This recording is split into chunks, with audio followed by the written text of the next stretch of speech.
할렐루야. 하나님 영광 받으신 줄 믿습니다. 오늘 또 주의 전에 영과 진리로 예배하는 하나님이 찾으시는 예배자가 된 여러분들을 축복하고 환영합니다. 예배 중에 거하시는 하나님의 임재와 또 하나님의 평강과 하나님의 복이 여러분의 삶과 가정과 일터위에 충만할 수 있기를 주님의 이름으로 축복합니다. 오늘 우리 함께 은혜 받고자 하는 말씀의 제목이 복받는 비결, 이런 제목으로 함께 은혜를 나누겠습니다. 여러분, 어, 사람이라면 누구나 복을 받고 살았으면 좋겠다, 나는 복이 좀 많았으면 좋겠다, 이런 마음을 안 갖는 사람이 어디 있겠습니까? 오늘 그 비결을 하나님이 말씀하시니 말씀을 경청해서 청종해서 우리 모두가 복을 충만히 받는 은혜가 있기를 축복합니다. 어, 간혹 가다가 미국이라는 나라에서 이 지구상에 있는 좀 악한 나라들을 평가를 해요. 어, 대표적으로 그 인신매매를 하는 나라들, 많은 민족들에게 아픔을 주는 나라들을 늘 선정을 해서 발표를 하죠. 대표적인 나라가 러시아, 중국, 쿠바, 시리아, 그리고 북한. 이 다섯 나라들은 인신매매를 많이 해서 참 너무 고통을 많이 준다, 이런 나라들은 블랙리스트에 올라서 이런 나라들은 경계해야 된다, 이런 걸 발표하게 되죠. 그 발표를 들었던 김정은이가 기막힌 말 한마디를 해서 좀 주의 깊게 보게 된 거죠. 이 김정은이가 이렇게 반박을 하는 거예요. 정말 우리가 인신매매를 해서 많은 민족들에게 아픔을 주냐? 미국 너희들이 훨씬 심하지 않냐? 미국 너희들은 뿌리의 책을 읽어보지 않았냐? 그렇게 반박을 했더라고요. 여러분, 뿌리라는 책을 기억하십니까? 뿌리라는 영화를 혹시 보신 적이 있으십니까? 전 세계적으로 이 뿌리라는 소설을 읽은가, 뿌리라는 영화가 전 세계의 사람들에게 마음의 감동을 줬던 책이고 영화예요. 이 사실의 바탕에서 쓴 책이거든요. 이 책의 저자가 알렉스 헤일리라는 분이 이 뿌리라는 책을 썼는데, 이 알렉스 헤일리는 이 소설에 등장하는, 영화에 등장하는 주인공 이름이 쿤타 킨테인데, 쿤타 킨텐의 7대 후손이에요. 잠깐 이 소설을 소개하면 어, 아프리카 감비아라는 나라가 있더라고요. 아프리카 감비아라는 나라에 쿤타 킨테가 태어났어요. 이 쿤타 킨테는 아프리카의 문화가 너무 좋은 거예요. 자기 민족의 문화가 좋지 않은 사람이 어디 있겠어요. 그래서 이 쿤타 킨테는 아프리카 자기 나라의 문화를 깊이 있게 잘 습득해서 꿈을 갖는 거죠.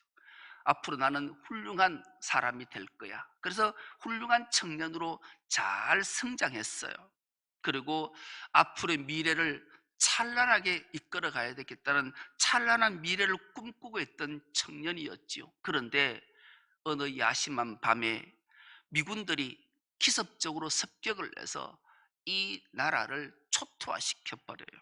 그리고 좀 청년이고 빠릿빠릿하게 생겼다면 다 잡아서 미국으로 노예로 끌고 갔어요.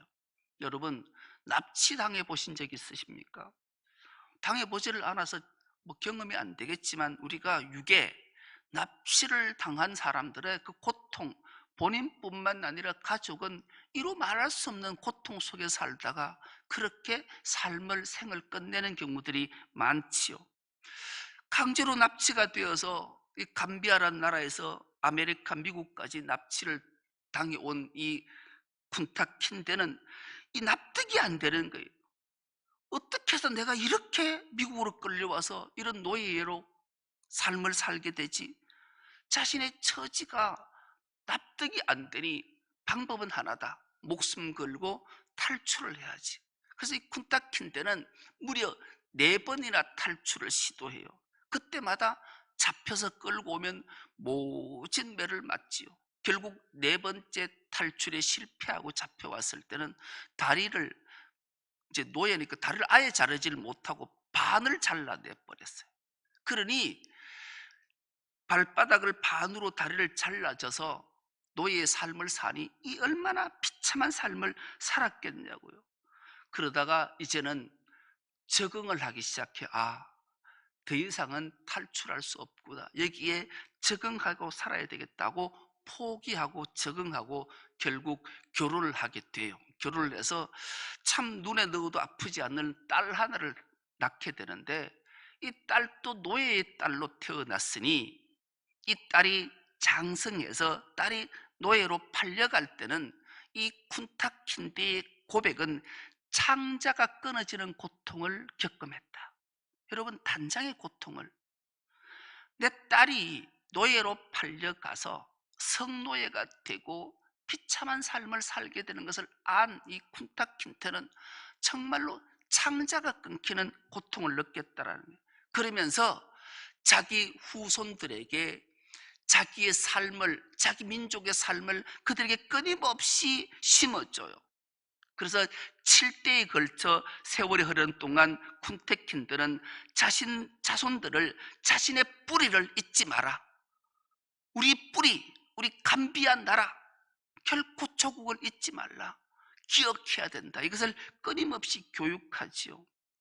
그에게 비참한 생활 속에도 그들의 후손들은 자기의 나라와 민족을 잊지 않고 기억해내요. 결국 마지막이 되면 자기 자손이 잃어버렸던 조국을 찾게 되고 자신들의 고향을 찾아가는 것으로 결말을 내리게 되죠. 미국의 유명한 에브람 링컨이 흑인 남북 전쟁으로 흑인을 독립을 시키고 이런 역사의 속에 자기 뿌리를 찾아가는 내용이 이 소설 영화의 제목이고 책이에요. 여러분, 오늘 본문의 배경을 살펴보면 이스라엘 백성들이 애굽에서 노예 삶을 살잖아요. 그 노예 삶이 얼마나 비참하고 힘들었겠어요. 그래서 하나님이 그들을 출애굽 시켜주시죠. 노예 해방을 시켜주시잖아요. 그리고 아브라함에게 약속했던 약속의 땅을 향해 가요. 그런데 그들이 노예의 즉 오래 4대에 걸쳐 노예의 삶을 살았으니 습관적으로 노예 습성이 태어나 내가 어떻게 살아야 될지를 모르는 거예요. 하나님은 하나님의 백성들이 행복하게 살기를 원하시는 분인 줄 믿습니다. 하나님은 우리 택한 우리 백성들이 행복하고 복받기를 원하세요. 그런데 어떻게 하면 복을 받지? 그 비결에 대해서 이스라엘 백성과 우리들이 잘 모르니 하나님이 복받는 비결을 뭐로 말씀하시는가? 하나님의 율법, 하나님의 명령, 하나님의 규례와 규범을 잘 지키고 순종하면 복을 받고, 하나님이 주신 율법의 말씀과 규례와 규범을 불순종하면 저주를 받는다. 그래서 신명기 28장 29장은 끊임없이 복과 저주에 대해서 말씀하신 다음에 30장에 탁 되면서 오늘 본문이 시작하면서 복받는 비결을 말씀하시는 내용이 신명기 30장의 내용인 거예요. 여러분, 복받는 비결, 이것을 말씀하셨음에도 불구하고 이스라엘 백성들과 우리는 이 비결을 끊임없이 반복함에도 불구하고 하나님의 명령과 율법과 규례와 규범을 불순종하는 삶을 살고 있는 게 하나님 입장에서는 얼마나 안타까울까요? 이스라엘 백성들에게 광야에서 하나님이 계명을 주시잖아요. 규범과 규례를 줘요. 내 명령을 순종하면 내가 이렇게 복을 준다. 들어와도 복을 받고 나가도 복을 받고, 내 떡반죽 그릇이 복을 받고, 내 자녀가 복을 받고, 내 생축이 복을 받고, 내 가축이 복을 받고, 내 아내가 복을 받고, 내 자녀가 복을 받고, 끊임없이 복받는 비결은 하나님의 말씀에 순종하면 이런 복을 주게, 그러나 불순종하면 이런 저주를 준다. 순종하면 내 자손이 천대까지 이르러 복을 주지만 불순종하면 너와 내 자손 3, 4대에 이르러서 내가 저주할 거다. 그러면 순종해야 되는데 이스라엘 백성들은 순종하지 않았어요. 불순종했어요. 오늘 우리처럼. 그러면 하나님은 자기 자신을 뭐라고 성경에서 말씀하시는가? 전능한 분이다. 하나님은 전능하시잖아요. 못하실 일이 없으세요. 왜요? 말씀으로 천지를 창조하실 정도니 이 전능하시면 뭐 무어라 표현할 수 없는 거예요. 그런데 하나님은 전능하신 분이 아니세요. 더 나가서 전지하신 분이, 그래서 처음과 끝을 다 아시는 분이, 우리의 심령 골수까지 다 아시는, 생각까지 감찰하시는 분이 하나님이시잖아요. 그러면 하나님이 야, 내가 이거 명령하는 계명과 율법을 순종해라. 그러면 이 백성들이 우리가 순종할 것, 불순종할 걸 모르실까요? 전지하신 분이 어찌 모르시냐고요. 이스라엘 백성들이, 오늘 우리들이 하나님이 끊임없이 말씀하심에도 순종하지 않은 것을 하나님 모르실까요? 그렇다면 우리가 불순종할 걸 뻔히 아시면서 우리를 약 올리려고, 아니면 우리를 절망과 좌절에 빠뜨리려고 말씀하시는 걸까? 그렇지 않다라는 것을 오늘 말씀을 통해 깨닫고 하나님이 주신 놀라운 복을 다 받아 누리는 은혜가 있기를 축복합니다. 하나님께서 우리의 불순종을 다 아시지만 하나님은 우리에게 긍휼하심과 은혜 베푸시기를 원하시기에 오늘 불순종을 뻔히 아시면서도 잔소리처럼 주의 종을 통해서 하나님의 말씀을 우리에게 들려주시는 거예요. 그래서 우리가 오늘 말씀을 좀 청종하면 하나님의 놀라운 은혜와 긍휼하심 앞에 복을 받아 행복할 줄 믿습니다. 가장 먼저 오늘 본문이 이렇게 시작합니다. 내가 내게 진술한 모든 복과 저주가 내게 임함으로 내가 내 하나님 여호와께로부터 쫓겨간 모든 나라 가운데서 이 일이 마음에 기억이 나거든. 이 말씀을 오늘은 세 번역으로 한 번씩 한 절씩 보겠습니다. 오늘 30장 1절은 이렇게 기록하고 번역하고 있습니다. 신명기 30장 1절입니다. 나는 당신들에게 당신들이 받을 수 있는 모든 복과 저주를 다 말하였습니다.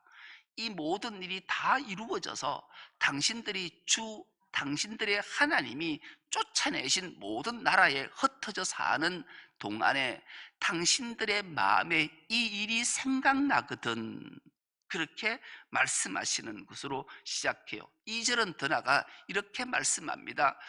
당신들과 당신들의 자손은 주 당신들의 하나님께로 돌아와서 마음을 다하고 정성을 다하여 오늘 내가 당신들에게 명령한 주님의 모든 말씀을 순종하십시오. 3절입니다.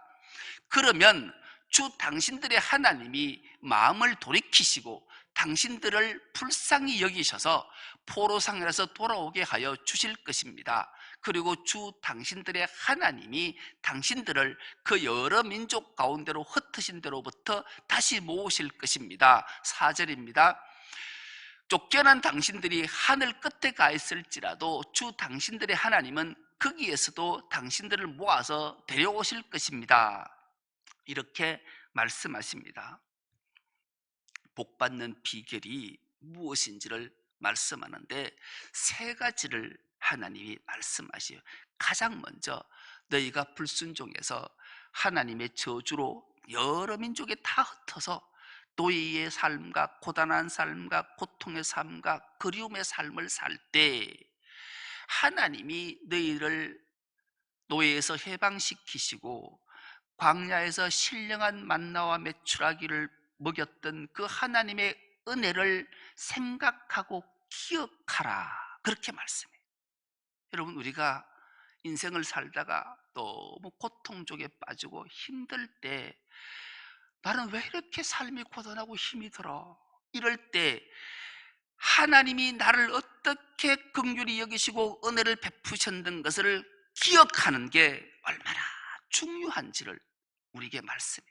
생각해내는 것, 하나님의 은혜와 긍휼하심과 하나님의 은총을 꼭 생각하고 기억하는 은혜가 있길 축복합니다. 그것만 기억하면 돼요. 그리고 그 생각, 기억이 나거든. 마음을 돌이켜야 돼. 돌이킨다는 건 회개잖아요. 돌이키는 것으로 그치면 안 되고, 말씀을 순종하고 청종할 때 하나님은 놀라운 복을 주시겠더라. 네 자손들에게 줬던 복, 너 조상들에게 줬던 복보다 훨씬 더 큰 복을 줘서 네 삶과 네 생축과 네 자녀와 네 모든 소유에 훨씬 더 많은 복을 주겠다. 그렇게 말씀하시는 거예요. 가장 먼저 우리는 복받는 비결이 마음의 기억하는 것, 생각하는 것이 첫 번째 복받는 비결이, 하나님의 은혜를 마음에서 생각해내고 기억해내는 것이 얼마나 귀한 일인지. 여러분, 하나님은 우리에게 말씀을 주시고 계명과 법도와 규례를 주신 이유는 우리 모두가 행복하게 잘 살기를 원하셔서 이 말씀을 주신 거예요. 그래서 우리가 어려울 때마다, 힘들 때마다, 고통에 빠질 때마다 하나님의 말씀과 하나님의 긍휼하심과 은혜를 기억해내는 것이 얼마나 중요한, 복의 첫 번째 비결의 출발점이 하나님의 긍휼하심과 말씀과 은혜를 기억해내는 거예요. 생각해내는 거예요. 이게 얼마나 중요한가. 이 기억이라는 히브리 말이 슈브라는 단어를 쓰는데, 슈브는 원래의 장소로 돌이키다, 그런 뜻이에요. 여러분, 우리의 본향이 하나님 나라잖아요. 우리의 본성이 하나님이잖아요. 우리의 본 모습이 하나님이시잖아요. 그러니까 이것을 생각해내고 그리로 원래의 장소로 돌아가는 것이 얼마나 중요한지를 우리에게 알게 하는 게, 그러려면 필요한 것이 있어요. 요즘 우리 교회에 환자들이 많이 생겨서 자꾸 이 암에 대해서 생각하게 됐어요. 그래서 암에 대해서 제가 지금 연구를 되게 많이 해요. 여러분, 암 환자가 죽는 이유를 혹시 아십니까? 암 환자가 왜 죽을까요? 암 환자가 죽는 이유가 여러 개가 있지만 딱 하나를 탁 꼽으면 두려움 때문에 죽는 거예요. 두려움. 사람이 몸이 좀 이상해서 병원에 가서 진료를 받았는데, 당신 암입니다. 암 1기입니다, 2기입니다, 3기입니다, 4기입니다. 뭐 이런 진단을 하고 판결을 받으면 가장 먼저 찾아오는 게 두려움이, 난 다 살았는갑다. 그런 거죠. 그런데 이 두려움을 떨쳐내는 반대의 말이 뭘까요? 담대함이, 담대함. 우리가 담대하면 암 같은 건 아무것도 아니에요. 여러분, 이제 암의 정복이 얼마 남지 않았어요. 여러분, 조금만, 혹시나 내가 암이 걸려서 뭐 3개월 산다, 6개월 산다, 1년 산다 해도 끝까지 이를 물고 조금만 더 기다리면 극복해내고 암 정복이 멀지 않아. 최초로 우리나라의 카이스트의 뇌공학 교수인 조강년 교수라는 분이 계신데, 이분이 암세포를 정상세포로 돌리는, 바꾸는 단백질을 개발했대. 지금 임상 실험 중에. 이것만 되면 이제 암을 정복한다. 그때까지 담대함으로 견뎌내면 기막힌 하나님의 은혜와 하나님의 복이 임하게 된다는 것을 알게 되는 거예요. 그래서 이제 의사들이 연구들을 뭐 엄청나게 하잖아요. 여러분, 한번 물어보겠습니다. 사람의 몸에는 암세포하고 정상세포가 있어요. 암세포하고 정상. 우리 몸 안에 암세포하고 정상세포가 늘 있어요. 실험을 해봤어요. 실험관에 정상세포와 암세포를 실험소에 딱 넣었어요. 암세포하고 정상세포가 싸우면 어느 세포가 이길까요? 네? 정상세포가 이긴다. 암세포가 이긴다. 여러분들 되게 몇 분을 빼고는 똑똑하시네. 그렇습니다. 정상세포가 암세포를 이겨요.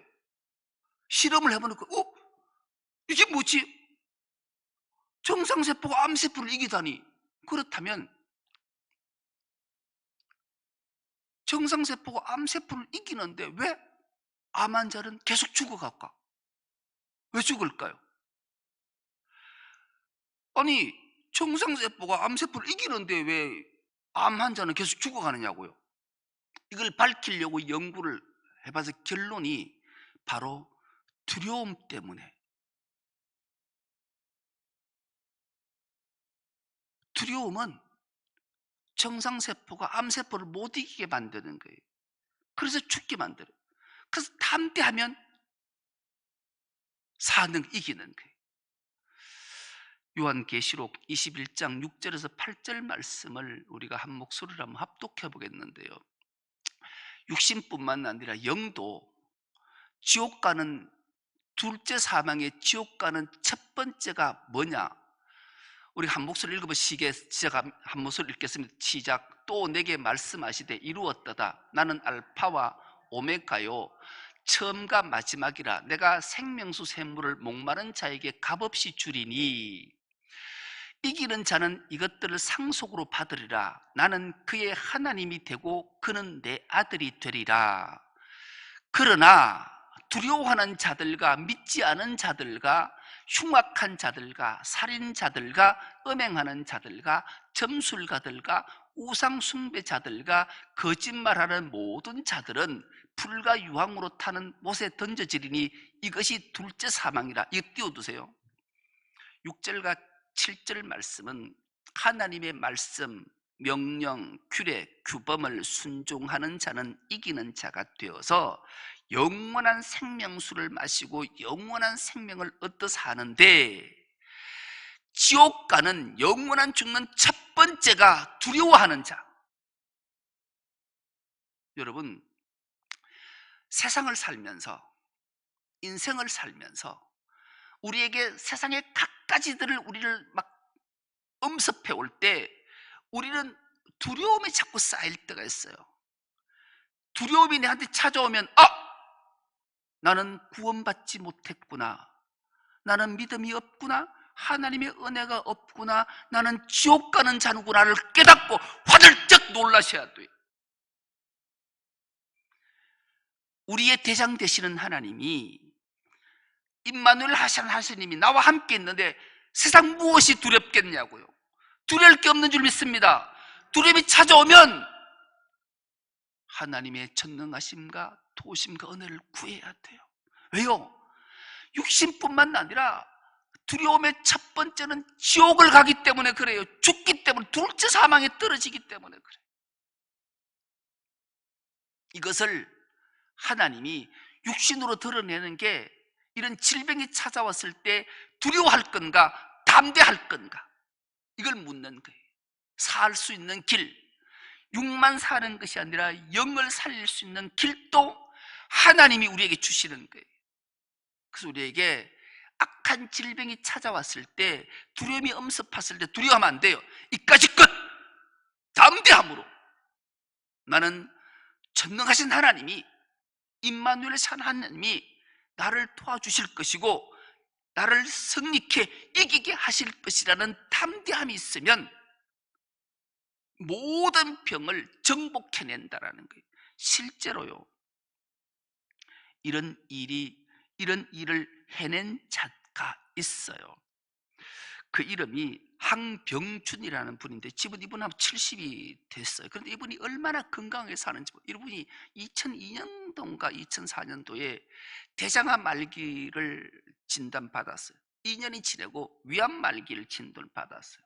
그래서 온몸이 암으로 다 퍼졌어요. 그래서 무려 장기를 8개를 떼냈어요. 놀라는 표정을 여러분, 우리 몸에 위, 폐, 간, 대장, 소장, 췌장, 장기 8개를 다 떼냈다니까요. 어떤 거는 아예 다 떼내고 어떤 건 요만큼 놔두고 다 떼고, 장기를 8개를 다 떼냈는데 산다라는 게 말이 되냐고요. 근데 이분이 사는 가장 중요한 2가지를 말하는데, 첫째는 죽어도 걸으라는 거예요. 하루 만보 죽는 사람이 서서 죽어요, 누워서 죽어요? 누워서 죽어요. 누우면 죽는다라는, 누우면. 그래서 이 사람은 내가 누우면 죽는구나를 알고 늘 서서 하루에도 10,000보를 걷다가 지금은 뛰어요. 뛴다니까요. 그리고 이번이 두 가지 중에 가장 중요한 게 담대함이라는 거예요. 두려워하면 죽는다. 나는 이까지 이긴다. 담대함으로 지금 9년째 건강하게 뛰고 걷고 살아있다라는 거예요. 여러분, 담대함이 얼마나 중요한가를 우리에게 일깨워 주고 있는 말씀이에요. 우리가 복받는 비결이 하나님의 긍휼과 하나님의 말씀과 하나님의 은혜가 기억이 마음에서 기억이 나거든, 생각이 나거든. 어떻게 해야 되는가?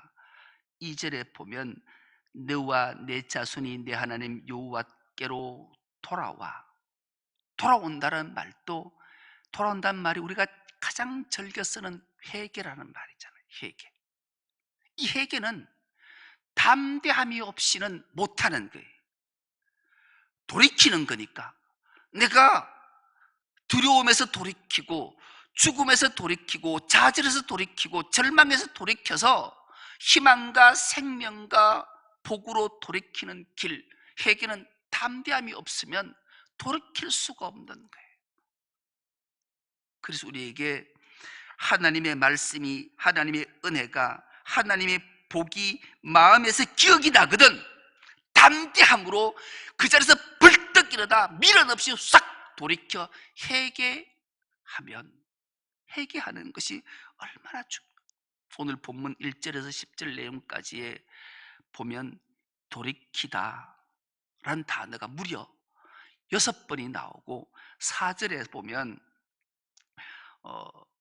쫓겨간 자들이 하늘가에 있을지라도 내 하나님 여호와께서 거기서 너를 모으실 것이고 거기서 너를 이끄실 것이다라는 말도 돌이키다라는 말까지로 이해가 되면, 번역이 되면 7번, 무려 7번이나 돌아와 돌이켜.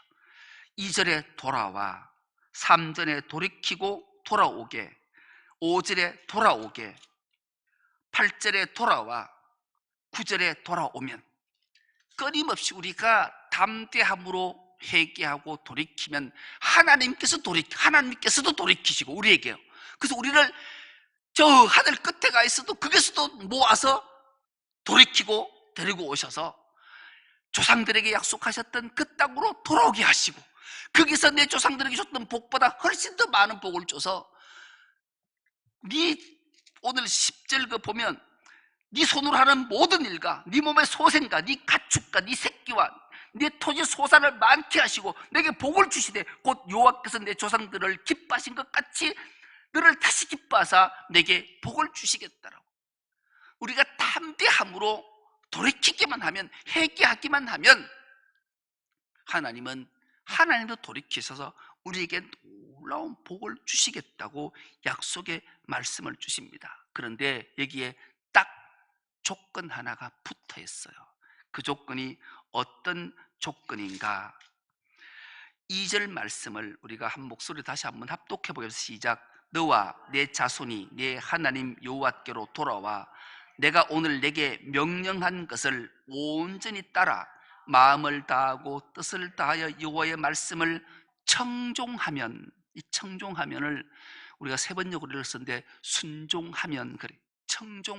순종하면 하나님이 우리에게 복을 주시기라고 약속하고 하나님이 명령한 것, 계명, 말씀, 규례, 법도를 귀로 청종하고 마음으로 순종하면 하나님이 우리에게 복을 주시겠다. 여러분, 순종이 쉬울까요? 어려울까요? 어려워요. 하나님이 이걸 알까요? 모를까요? 아세요. 그런데 하나님이 기막히게 쉬운 방법을 딱 우리에게 주셨어요. 그래서 우리가 이것을 한 목소리로 읽고 좀 마음에 새기고 좀 밑줄을 쳐놨으면 좋겠어요. 로마서 10장 9절에서 10절 말씀을 우리가 한 목소리로 한번 합독해 보겠습니다. 시작. 당신이 만일 예수를 주님이라고 입으로 고백하고 하나님께서 그를 죽은 사람들 가운데서 살리신 것을 마음으로 믿으면 구원을 얻을 것입니다. 띄워두세요. 여러분, 우리가 만일 예수님이 주님이라고 입으로 고백하면, 여러분 예수님을 주님으로 고백해요, 안 해요? 해요, 안 해요? 쉬워요, 어려워요? 쉬워요. 쉽다니까요. 하나님께서 그 예수를 죽은 사람 가운데 살리신 것을 마음으로 믿어요. 믿어요, 안 믿어요? 믿어요. 쉬워요, 안 쉬워요? 쉬워요. 그러면 구원을 얻는 거예요. 10절입니다. 더 기막혀요. 사람은 마음으로 믿어 의에 이르고 입으로 고백해서 구원에 이르게 됩니다. 여러분, 우리의 마음으로 예수를 믿어서 여기 나왔잖아요, 그렇죠? 그래서 하나님 우리는 의로운 자가 된 거예요. 그래서 입으로 아멘 하고 고백하면 구원에 이르게. 쉬워요, 어려워요? 쉬워요. 이게 어려운 게 아니란 말이에요. 하나님 우리에게 복을 주시기 위해 말씀을 주신 것을 입으로 고백하고 마음으로 믿으면 의와 구원에 이르는 길을 하나님이 열어주셨으니 이게 왜 어렵냐고요? 순종하는 게 어렵지 않아요. 우리가 육신으로 뭔가를 해야 된다라고 율법적 계산을 하니까 어려운 거예요. 못 지키는 거예요. 그래서 자꾸 어렵다고, 순종하는 게 어렵다는데 어렵지 않아요. 마음으로, 생각으로 기억나거든. 가감하게 담대하게 돌이켜서 회개해서 그 말씀을 입으로 고백하고 시인하고 마음으로 믿으면, 입으로 시인하면 의에 이르게 하고 구원에 이르게 해주신다라는 주님이 말씀하시니 결코 어려운 일이 아니. 왜 하나님이 어려운 것을 우리에게 주시겠어요? 우리가 자꾸 율법적으로, 율법은 우리를 구원 못해요. 우리가 입으로 시인하고 마음으로 믿으면 내 안에 전능하신 하나님이 자정하시고 나를 다스리시기에 그 하나님께 나를 맡기기만 하면 하나님이 다 이루신다. 그래서 마태복음 그 11장 28절에 30절 그 유명한 말씀을 우리에게 주시잖아요. 수고하고 무거운 짐 진다 자라 다 내게로 오라. 그러면 내가 너희를 쉬게 하겠다. 그래서 우리가 주님 앞에 왔잖아요. 29절입니다. 주님의 마음은 나는 마음이 온유하고 겸손하니 내 멍에를 메고 내한테 배우라. 그리하면 너희는 마음의 힘을 얻을 것이다. 30절입니다. 내 멍에는 편하고 내 짐은 가볍다. 여러분, 주님의 마음은 편해요. 그 평강이 있어요. 그 주님의 짐은 가볍대요. 우리에게 무거운 것이 아니에요. 어려운 것이 아니에요. 힘든 것이 아니란 말이에요. 이것이 믿어지는 은혜가 있기를 축복합니다. 이런 결단이 있을 때 기막힌 복을 누리는 삶을 살고 행복한 삶을 살게 되는 줄 믿습니다. 우리 모두가 어렵고 힘든 일, 좌절과 절망을 만날 때 하나님의 은혜와 하나님의 말씀을 생각하고 기억이 나거든. 아니, 내 안에 계신 성령께서 기억나게 하실 거예요. 기억이 나는 것은 기억이 나거든. 담대하게 돌이켜 회개하고 그 주님의 말씀 앞에 순종하면 하나님 우리에게 놀라운 복을 주셔서 행복한 삶을 해주실 줄 믿습니다. 우리 모두가 복 있는 자, 복을 받아 행복하는 우리 모두가 될 수 있기를 간절히 기도합니다. 하나님 감사합니다. 복된 주일을 허락하시고 하나님 앞에 예배자로 서서 복받는 비결을 말씀을 통해 주셨사오니 이 말씀이 마음판에 잘 새겨져서 복 있는 삶, 행복한 삶을 다 살아내는 주의 은속들 되게 하여 주옵소서. 감사드리오며 예수님의 이름으로 기도드리옵나이다. 아멘.